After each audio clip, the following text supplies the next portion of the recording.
beredar sebuah video yang selalu menjelek-jelekan Indonesia. Diduga, akun warga Malaysia yang selalu membandingkan Indonesia dan Malaysia. Dalam narasinya, dia selalu memposting perbandingan yang tidak apple to apple. Ini bukan berarti kita tidak terima dikritik atau tidak terima fakta.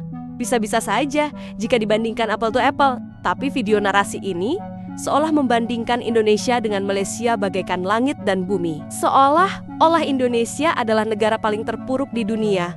Sementara dia bandingkan negaranya dengan yang bagus-bagusnya saja. Ingat ya, boleh saja mengkritik, kita juga terima fakta. Tapi kalau perbandingannya apple to apple, bukan apel buah kesemek.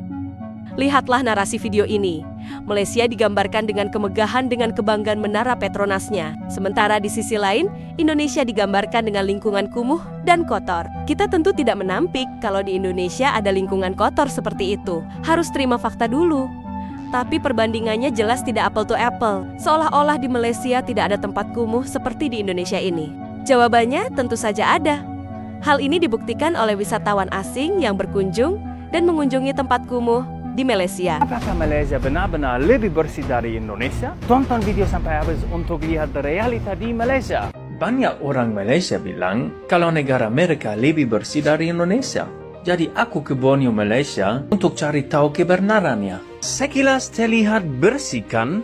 Tapi lihatlah ini guys. Di sini aku melihat orang-orang membuang sampah sembarangan. Sampah menumpuk di jalan-jalan. Dan di lautnya sangat banyak polusi sampah.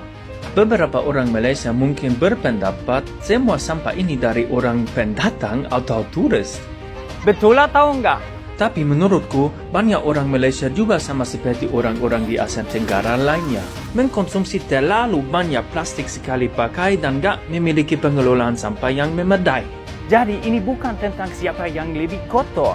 Malaysia atau Indonesia, ini tentang kebiasaan kita. Video lain juga menunjukkan begitu megah dan bersihnya Kuala Lumpur sebagai ibu kota negara. Sementara Jakarta, di Jakarta pusatnya digambarkan bentuk kota yang kumuh dan penuh pedagang kaki lima, sampah berserakan. Tentu kita tidak menampik hal itu dan terima fakta.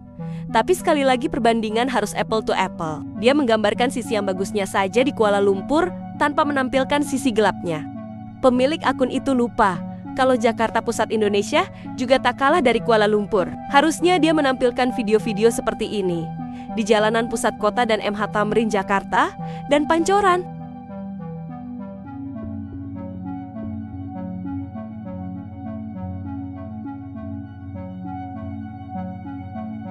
Lalu apakah di Kuala Lumpur seperti video yang dia tonjolkan itu tidak terdapat sampah yang berserakan? Sepertinya omong kosong. Dilansir dari berita Malaysia, di mana berita lokal setempat memberitakan kalau banyak sampah-sampah yang berserakan di sudut-sudut kota Kuala Lumpur. Tapi seolah-olah Jakarta Indonesia yang paling jorok baginya. Itu karena yang mereka tonjolkan yang bersih-bersih saja. Tapi nyatanya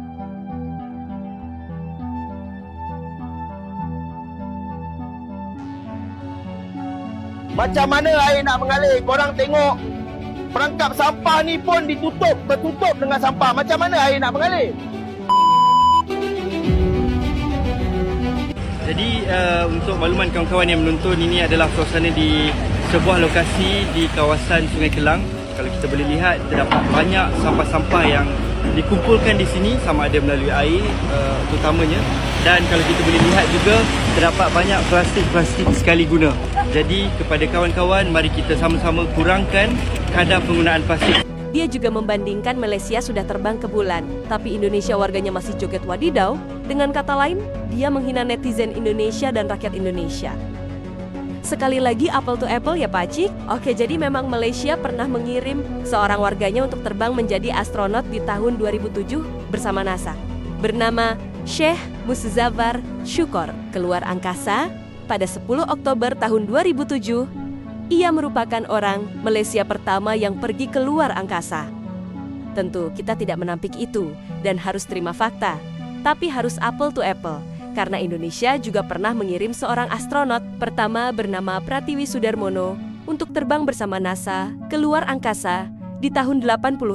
Meskipun penerbangan keluar angkasa itu gagal, tapi penyebab gagal itu bukan karena astronot wanita itu tak mampu, tapi karena pesawat uling-alik Challenger meledak di udara pada 28 Januari tahun 1986, sebulan sebelum keberangkatan. Kalau bandingkannya seperti ini kan jadi apple to apple kan, Pacik?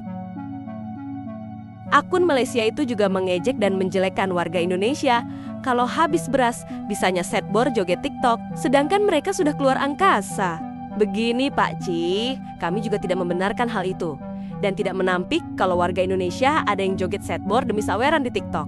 Tapi jangan lupa, kalau warga kalian TikTokers kebanggaan kalian juga joget setbor. Apa? Aisar Khalid jual daster dapat 1 miliar? Sabar solusinya!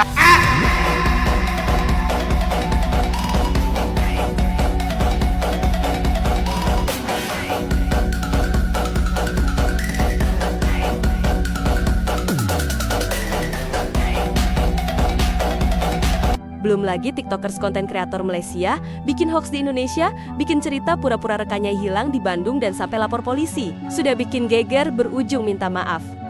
Nah, kalau begini kan apel to apel Pak Ci. Lain kali bikin perbandingan yang seimbang dong ya. Jangan taunya menjelekkan negara orang saja tanpa tahu kekurangan bangsa sendiri.